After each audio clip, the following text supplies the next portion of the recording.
Welcome to Decisive Point, a U.S. Army War College Press production featuring distinguished authors and contributors who get to the heart of the matter in national security affairs. Decisive Point welcomes Dr. C. Anthony Pfaff, author of Chinese and Western Ways of War and Their Ethics, featured in Parameter's Spring 2022 issue. Dr. Pfaff is the research professor for strategy, the military profession, and ethics at the Strategic Studies Institute at the U.S. Army War College, and a senior non-resident fellow at the Atlantic Council. The views and opinions expressed in this podcast are those of the authors and are not necessarily those of the Department of the Army, the U.S. Army War College, or any other agency of the U.S. government. Welcome, Dr. Pfaff. I'm glad you're here. Let's talk about China and the West, war and ethics. Your thesis for this piece posits how one fights shapes how one governs that fighting. The article relies on traditional and contemporary scholarship from both East and West to describe differences in how each view the practical and ethical aspects of war and how they can interact. Understanding the ethical logic available to one's adversaries allows one to better understand their behavior, as well as how to better shape one's own actions and policies to avoid misunderstanding. Some people think China is unethical. Let's just start there. In fact, you note that in December 2020, then Director of National Intelligence John Ratcliffe claimed the Chinese government has no ethical boundaries in their pursuit of power. Please expand on that.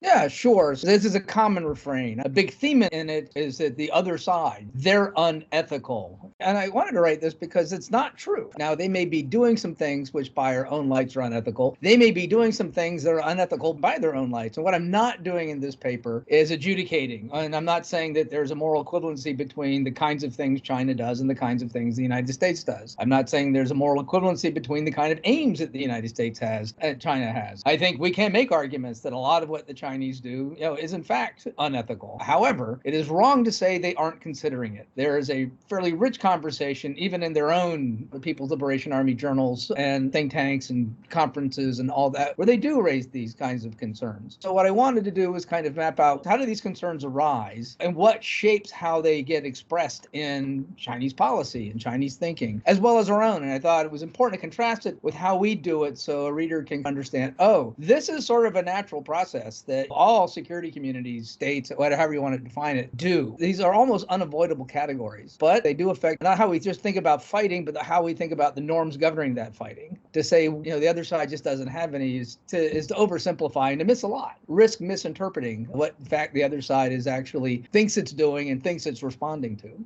Let's talk about the ways and ethics of war. What do you mean by this, and how are the Western and Eastern ways of war different? In terms of what I'm talking about here, in terms of what a way of war is and how it relates to the ethics of war, I'm basically employing the idea the way Colin Gray and a guy named Martin Shaw kind of articulated. We're just really talking about how we organize the fight. In this case, that way of war is how you organize the fight against what you think is your most serious adversary. Again, it doesn't mean to have a way of war with, say, that's aimed at a peer competitor. It doesn't mean that you don't use your military for other things. But what it does mean is that you think that, the way I characterize the Western view, if you think that defeating an adversary requires imposing your will on that adversary, then that's your logic of your way of war, and it's going to have a grammar to it, borrowing from Clausewitz. And so how do you impose your will? Well, you eliminate the other side's ability to resist. And once you've achieved the military objective, which is eliminating that resistance, you've pretty much achieved your political objective, which is to defeat the adversary. There's another way of thinking about it, and I think this characterizes the Chinese way. And this is explicit in a very old book, very famous, written by two Chinese colonels. Now one's a general and called Unrestricted Warfare. I think they really do capture it. They're kind of explicitly comparing Sun Tzu and Clausewitz, and they're saying, hey, where the Americans want to impose will, we have to do something else because we can't really resist it. They're writing right after the Gulf War, and they're saying, hey, we've got to figure out something else. The way they describe their logic is we've got to get them to accept our interests because we're not going to be able to impose our will. Rather than eliminating resistance, you've got to change minds.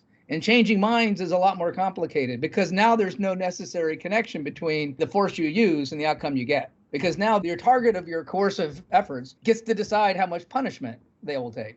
So you can't know in advance. And it's a little bit more complicated, but you can now see where the ethics comes in, right? If I'm imposing will and I'm eliminating resistance, say I'm going to assume a just cause. And so that gives me already a moral imperative to win. So that eliminating resistance comes as its own imperative. But I have other imperatives too. A, to avoid harming those things that are not necessary to eliminating resistance. We have rules about not harming non-combatants, avoiding destruction of monuments, historical sites, etc. Any civilian infrastructure that's not directly related to warfighting generally is off limits because it's not central to the logic of warfighting, which is eliminating that resistance in order to oppose your will. The other way of thinking about it, it works a little differently. You end up getting a different kind of ethic because it's more complicated. The cultural references that I mentioned in the paper, which include Sun Tzu, but also a lot of Confucius thinkers who are also thinking about, Confucian thinkers rather, who are thinking about military policy and what we would consider national security and what they were thinking of. Just from a practical perspective, there is an emphasis on precision and avoiding destruction. And in some sense, that's just simply instrumental because you want to assimilate the other side and be able to use what they have. But it's also a sense that what warfighting is about is really,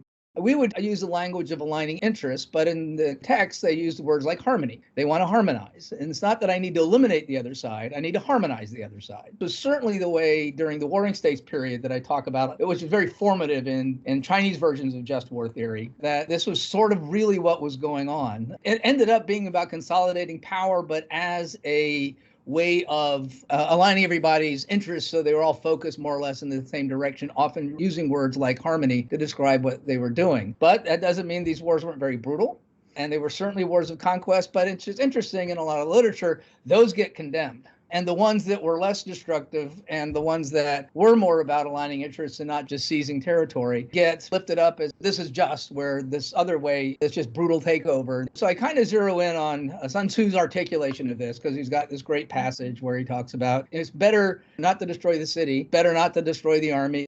The less destruction you commit in order to get your goal, the better off you are. So what does that do? It opens up other ways of going about things. And so what's very effective? Things like deception, trickery, and so on. Even things that we would look at and go, oh, that's treachery, become a way of minimizing the actual damage you have to inflict in order to align your interests. Their expressions obviously get more complicated than that, but what you end up with is something that on the outside can look kind of utilitarian. And by utilitarian, I mean that's a way of thinking about ethics where you maximize a certain set of consequences that are good. So generic utility theory might say what the right thing to do is to maximize happiness. Problem with theories like that is that they become very means justifies the ends. So if you're running a group of people and you want to maximize happiness of the group and 6 people in the group of 10 are unhappy, how do you make them happier? Well, you can make the 6 people happier, or you could just kill them. Either way, now you have 100% of people in your group. Once they're gone, you win, right? So we use utility theory here sort of as you need more than that in order to come up with a full, robust ethic. So the Chinese appear like that sometimes, particularly because of the Marxist-Leninist influences. The good of the party is what matters. And it's not that that doesn't give you an ethic. It actually motivates a lot of sacrifice and does shape the kinds of things that you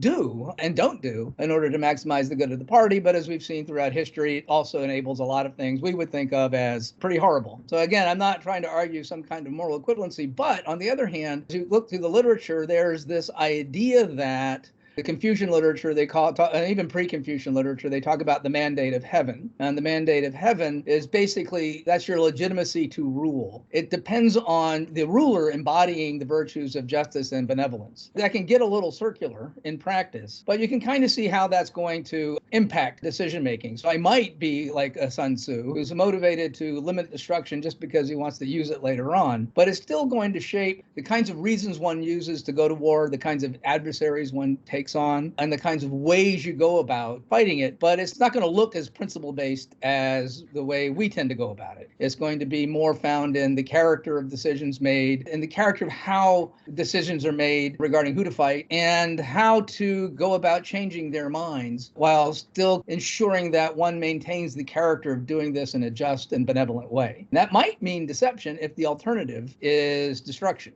Your article offers a discussion of ideals within 2 rich and complex traditions. Please pull it all together for us. What are your conclusions?